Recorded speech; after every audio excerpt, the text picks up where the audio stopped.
Sir मैं आनंदमान बोल रहा हूँ पंजाब से सर। जी बोलिए सर। पर जी क्वेश्चन ये है कि जिस तरह जब हम प्रभु की सेवकाई करते हैं, जो आज पास्टर कर रहे हैं सेवकाई, या बड़े बड़े रेवरेंस कर रहे हैं, या बिशप कर रहे हैं सर। जी सर क्वेश्चन ये है कि जब वो सेवकाई करते हैं तो वो संडे की संडे तो अपनी चर्च चलाते हैं सर, जी और बाकी सर जो हफ्ते के 6 दिन हैं या बाकी के डेज हैं वो सभी सर अपनी ड्यूटी को देते हैं या अपनी जॉब को देते हैं। जी लेकिन परमेश्वर का वचन कहता है कि तुमने जब सेवकाई करनी है तो तुमने घर से खाली हाथ निकलना है, तुम्हारे खाने पीने का और तुम्हारी हर रास्ते की जरूरतों की मैं इंतजाम करूंगा, पवित्र आत्मा ये बोल रहा है। जी तो सर कहाँ तक सर ये जायज है सेवकाई करना, क्योंकि फिर तो अगर वो डिसाइपल नहीं तैयार कर रहे हैं या चेले नहीं तैयार कर रहे हैं लेकिन चर्चें चला रहे हैं, और उनकी ऐसे ही सर चर्चें 10-10 20-20 साल से चल रही हैं, लेकिन उनके डिसाइपल नहीं बन रहे हैं और उनके द्वारा सेवकाई नहीं हो रही है। लेकिन सर जब उनकी कलीसिया बड़ी हो जाती है, उनको इनकम शुरू हो जाती है, तो सर फिर वो अपने नौकरी को या अपने बिजनेस को छोड़कर उसमें कूद पड़ते हैं, क्योंकि उनको पता कि अब हमारी इनकम चल पड़ी है। जी तो सर फिर ये प्रभु की सेवकाई में और इस सिस्टम में सर दोनों में क्या अंतर है सर, इसके बारे में थोड़ा विस्तार से बताइए। जी बिल्कुल बिल्कुल बिल्कुल, लाइन में बने रहें। रोमियो की किताब उसका 16 अध्याय वचन 17 देना, 16 का 17। जी लाइन में बने रहें, और जितने दर्शक अभी देख रहे हैं मैं आपको भी बताता चलूं कि आप भी लाइन में बने रहें। जो भाई ने अभी प्रश्न पूछा ये भी पंजाब से हैं, और जितने भी पंजाब से हैं मैं रिक्वेस्ट करता हूं कि मसीह मंथन पंजाब व्हाट्सएप ग्रुप में आप अभी जितने भी पंजाब से, टोटल पंजाब से जितनी जल्दी हो सके हैं अपने आप को रजिस्टर्ड करें व्हाट्सएप ग्रुप में, क्योंकि पंजाब को लेकर मैं अभी बहुत सारी चीज़ें आने वाले दिनों में करने पर हूँ, ठीक है ना। तो लिखा है, क्या कहता है, अब हे भाइयों मैं तुमसे विनती करता हूँ कि जो लोग उस शिक्षा के विपरीत जो तुमने पाई है फूट पर डालने, ठोकर खाने का कारण होते, उन्हें ताड़ लिया करो और उनसे दूर रहो। नंबर 1 वचन 18, क्योंकि ऐसे लोग हमारे प्रभु मसीह की नहीं परंतु अपने पेट की सेवा करते हैं, पेट की सेवा। तो आपने जो अभी स्टेटमेंट दिया था कि जब वो नौकरी कर रहे होते हैं तब सब कुछ ठीक होता है, लेकिन जैसे उनकी कलीसिया बढ़ जाती है, उनका इनकम आना शुरू हो जाता है, तो वो नौकरी बिजनेस छोड़ देते हैं और फिर उसमें जो है लग पड़ते हैं और अपना सब कुछ, अपना राज्य, अपना किंगडम स्टैब्लिश कर देते हैं। हाई फाई कार आ जाती है, BMW, मर्सिडीज, ऑडी टाइप की, फिर कई बड़े घर आ जाते हैं, प्रॉपर्टी उनकी आ जाती है, ये सारा कुछ आ जाता है, और फिर उसके बाद में जो है लोगों को कहना शुरू कर देते हैं कि संडे को यहीं पर आना है, कहीं नहीं जाना है। और एक चीज मैं ऐड करना चाहूंगा ब्रदर, ध्यान से सुनिएगा, वो यह है कि कहते हैं कि हमारे को छोड़कर किसी को नहीं सुनना। आपने शायद ये ध्यान दिया होगा, क्या कहते हैं कि हमको छोड़ किसी को नहीं सुनना। अगर मुझ जैसे यानी कि डैनियल राज जैसे 10% प्रचारक जो खरा प्रचार करते हैं, पुलपिट से अनाउंसमेंट होती है, उनके लोकल लीडर के द्वारा ये बोला जाता है कि आप लोग जो है ना ऐसों को मत सुनो, और उनकी नजर में हम लोग कौन है मालूम है ब्रदर? उनकी नजर में हम लोग है ना एंटी क्राइस्ट हैं, झूठे मसीह हैं, झूठे मसीह विरोधी हैं, ये टाइटल हमको दिया जाता है। एनीवे वो तो प्रभु न्याय करेगा जब की बात है। लेकिन अभी और एक वचन निकालना, यूहन्ना की किताब 10 का 12, मैं इसको संडे को भी कोट करूंगा, लेकिन अभी ये बात निकली है, इसको बता देता हूं। तो ऐसी मिनिस्ट्री जो पेट की सेवा है वो तो नहीं होनी चाहिए। लेकिन बात क्यों करते हैं हम, और ये भाई ने क्यों प्रश्न पूछा है, क्यों, आपको बता रहा हूं 10 का 12 से, यूहन्ना 10 का 12। The book of John 10 chapter 10 verse 12 लिखा है, मजदूर जो ना चरवा ना भेड़ों का मालिक है, भेड़िए को आते देख भेड़ों को छोड़कर भाग जाता है, और भेड़िया उन्हें पकड़ता और तितर बितर कर देता है। वचन 13, वह इसलिए भाग जाता है कि वह मजदूर है, उसको भेड़ों की चिंता नहीं है। एक अच्छा चरवा, यीशु कहता है अच्छा चरवा मैं हूं, मैं अपनी भेड़ों को जानता हूं और मेरी भेड़ें मुझे जानती है। तो इसका मतलब है कॉन्टेक्स्ट में यीशु कहता है कि कई चरवे ऐसे हैं जिनको भेड़ों की कोई चिंता नहीं, उनको उनके पॉकेट से मतलब है।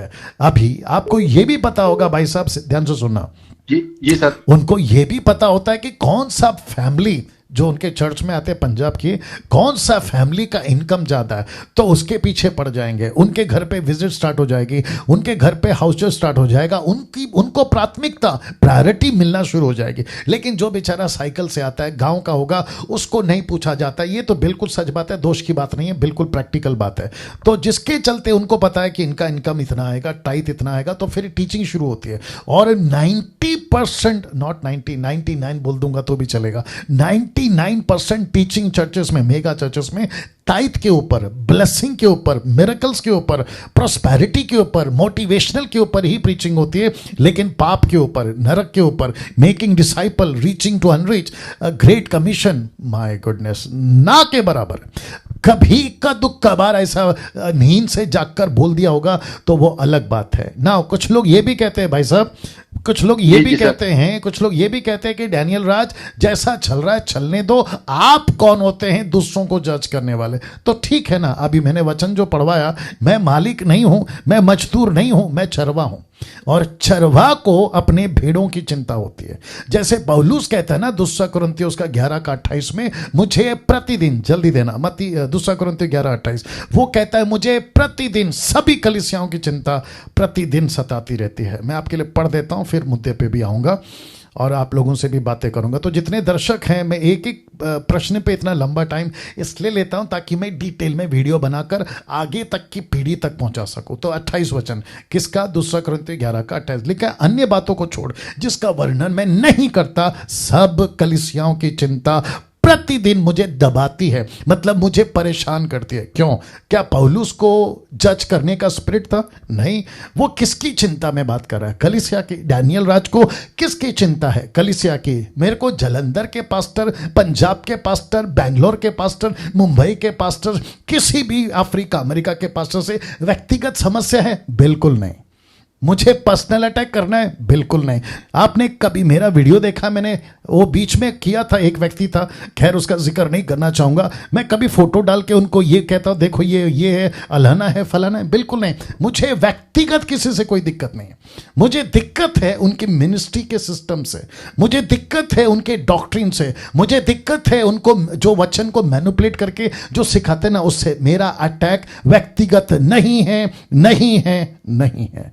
मेरा सीधा अटैक है, मसीह के लोगों को मत बिगाड़ो, परमेश्वर की कलीसिया को मत बिगाड़ो। जो बेचारे संसार को छोड़कर, मूर्ति पूजा को छोड़कर आसमान से गिरे खजूर में अटके वाला कॉन्सेप्ट मत बनाइए। उनको सही शिक्षा दो, उनको डिसाइपलिंग करो। आपको पैसे की जरूरत है, प्रभु से मांगो। आपको ब्लेसिंग की जरूरत है, प्रभु से मांगो। आपको जो भी चाहिए प्रभु से मांगो, लेकिन परमेश्वर की कलीसिया को नोच के मत खाओ। जी ब्रदर। जी सर, बिल्कुल आपकी बात सही है सर। ऐसे होता है ना, जिस तरह वचन, प्रभु का वचन ये कहता है कि तुम पहले मेरी राज्य की खोज करो, मैं तुम्हारी हर जरूरत को पूरा करूंगा। जी। तो सर पवित्र आत्मा तो साफ स्पष्ट कह रहा है कि तुम जब मेरे राज्य की खोज करोगे, मेरे सुसमाचार प्रचार करोगे, तो मैं तुम्हारे लिए हर इंतजाम पूरा करूंगा। और सर वो लोगों को तो इस वचन के बिल्कुल उल्टे लेके जा रहे हैं। वो खुद सर उन कलीसियाओं से वो खुद अपनी जरूरतें पूरी कर रहे हैं सर। जी बिल्कुल बिल्कुल सही। और सर वो अपनी जरूरतें पूरी करें, लेकिन सर लोगों को वो बता रहे हैं कि वचन का प्रचार है, लेकिन सर उसको वो खुद एंटी चल रहे हैं उसके वचन के अनुकूल। एग्जैक्टली। तो आपको मैं रोकना चाहूंगा क्योंकि काफी लोग कॉल करते हैं। आपको मैं फिर से बताता चलूं, जितने दर्शक हैं, जो भी सेवक पैसे को सेंटर बना देता है वो मिनिस्ट्री गलत है, गलत है, गलत है। जो व्यक्ति खुद को प्रमोट करता है, गलत है, गलत है, गलत है। मैं नेपाल वाले आदमी से कल बात कर रहा था, वो प्रॉफिट हो, अलहना हो, फलाना हो, कोई भी हो, वो अगर खुद को प्रेजेंट कर रहा है तो गलत है। आप यीशु को प्रेजेंट करो, आप यीशु की बातों को प्रेजेंट करो। मैं क्या कर रहा हूँ, डैनियल राज क्या कर रहा है, मेरे किसी वीडियो में आपको नहीं पता चलेगा या कभी सुनने को नहीं मिलेगा कि डैनियल राज से प्रार्थना कराओ तो आशीष आएगी, डैनियल राज को कहो प्रार्थना के लिए तो आए। मैं तो उल्टा कहता हूँ, मेरे को प्रार्थना निवेदन मत दो। कितनी बार बोला हूँ मैंने, ये कहा खुद प्रार्थना करो। आपको मसीह मंथन से क्यों जोड़ रहे हैं? सिर्फ एक ही कनेक्शन है और वो है खरी शिक्षा, जिसको कहते हैं sound doctrine. That's it, otherwise दूसरा कुछ नहीं। चलिए भाई साहब, थैंक यू। अच्छा प्रश्न था आपका। God bless you. Thank you sir.